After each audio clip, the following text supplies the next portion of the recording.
SS multi info channel కి స్వాగతం. వివాహ పొంతనలో భాగంగా ఇంతకు ముందు మనము వధువు వరుడు వచ్చే దిశ గురించి తెలుసుకున్నాం కదా. ఇప్పుడు మరిన్ని విషయాలు మనం తెలుసుకుందాం.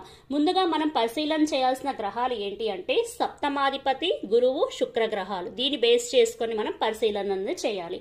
ఎందుకంటే సప్తమం అంటే వివాహ స్థానం కాబట్టి కలత్ర స్థానంగా చెప్తాం కదా.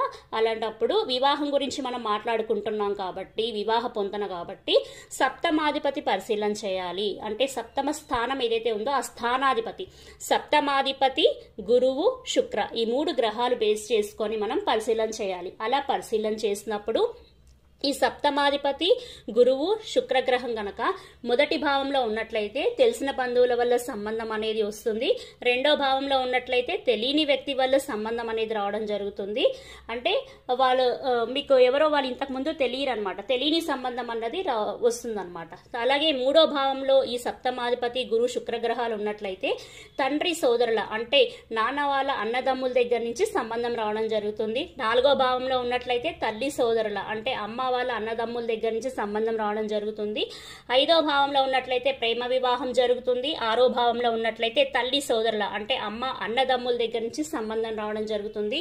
ఎనిమిదో భావంలో ఉన్నట్లయితే తెలియని వారు మీకు భాగస్వాములుగా వస్తారు. తొమ్మిదో భావంలో ఉన్నట్లయితే తెలియని వారు మీకు భాగస్వాములుగా వస్తారు. పదో భావంలో ఉన్నట్లయితే తండ్రి వైపు బంధువులు లేదా తండ్రి సహ ఉద్యోగుల ద్వారా మీకు సంబంధం రావడం జరుగుతుంది. అంటే సహ ఉద్యోగులు అంటే ఆఫీసర్స్ ఉంటారు కదా, వాళ్ళ కొలీగ్స్ ద్వారా సంబంధం రావడం జరుగుతుంది. పలానా సంబంధం ఉంది అని వాళ్ళు మీ దగ్గరకు తీసుకొని రావడము, అలా మీకు జీవిత భాగస్వాములు రావడం అనేది జరుగుతుంది.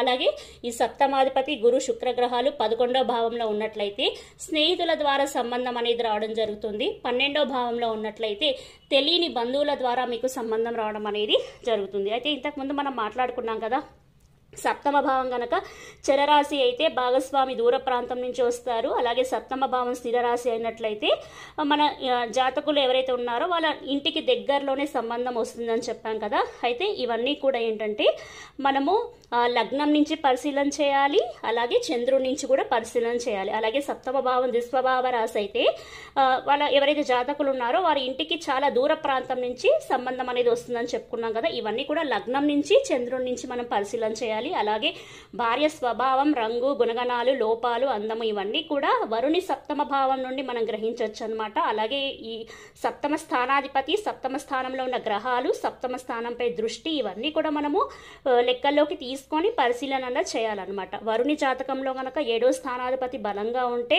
భార్య సంపన్న కుటుంబంలో నుంచి వస్తుంది, బలహీనంగా ఉంటే పేద కుటుంబంలో నుంచి వస్తుంది. ధన్యవాదములు.